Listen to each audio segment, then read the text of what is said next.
আজকের দুনিয়াটা আসলে দুইটা বিশাল শক্তির খেলার মাঠ। একদিকে আমেরিকা, আরেকদিকে চীন।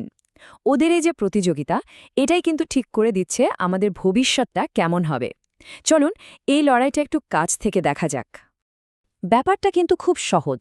আমেরিকা চায় নিজের ১ নম্বর জায়গাটা ধরে রাখতে, আর চীন সেই জায়গাটা কেড়ে নিতে চায়। আর এই নিয়েই চলছে আজকের দুনিয়ার সবচেয়ে বড় খেলা। বিশ্ব রাজনীতির মূল চালিকা শক্তি এখন এটা। তো চলুন আগে এই দুই প্রতিদ্বন্দ্বীকে একটু ভালোভাবে চিনে নিই। মানে কারা এই দুই পরাশক্তি?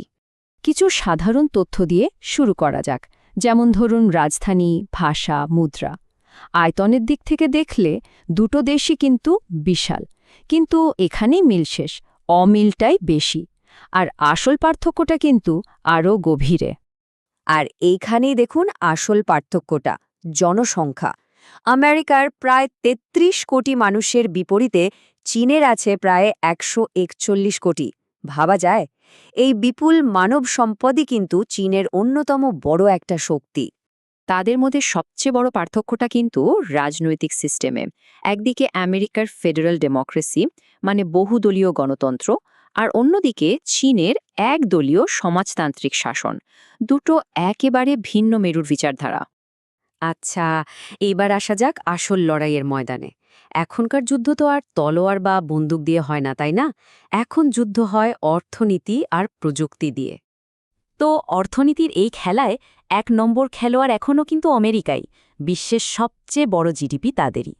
কিন্তু ঠিক ঘাড়ের ওপর নিঃশ্বাস ফেলছে চীন ২ নম্বরে, আর ব্যবধানটা কিন্তু খুব দ্রুত কমে আসছে। বিশ্ব বাণিজ্যে তাদের ভূমিকাটাও কিন্তু খুব ইন্টারেস্টিং। আমেরিকা হলো বিশ্বের সবচেয়ে বড় আমদানিকারক, মানে সবচেয়ে বড় ক্রেতা। আর চীন হলো বিশ্বের কারখানা, মানে সবচেয়ে বড় রপ্তানিকারক বা বিক্রেতা। একজন ছাড়া আরেকজন কিন্তু অচল।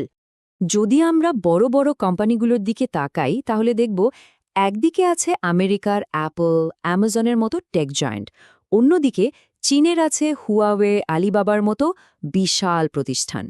দুপক্ষেরই কিন্তু হেভিওয়েট প্লেয়ার আছে। আর প্রযুক্তির লড়াইটা কিন্তু আরও জটিল। এখানে কেউ এককভাবে বিজয়ী না।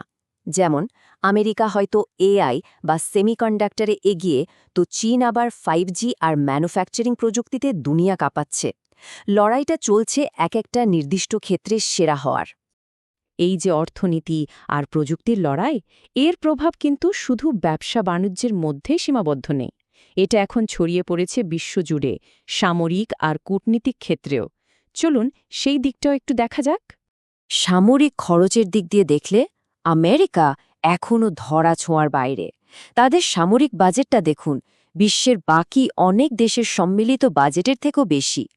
চীন দ্বিতীয় স্থানে থাকলেও পার্থক্যটা কিন্তু বিশাল। নৌশক্তির দিক থেকে ব্যাপারটা মজার। আমেরিকার শক্তি হল তাদের বিমানবাহী রণতরী, যা দিয়ে তারা সারা বিশ্বে প্রভাব বিস্তার করে। অন্যদিকে জাহাজের সংখ্যার দিক দিয়ে কিন্তু চীনের নৌবাহিনী এখন বিশ্বের সবচেয়ে বড়। তাদের ফোকাসটা অবশ্য নিজেদের অঞ্চলের ওপর বেশি।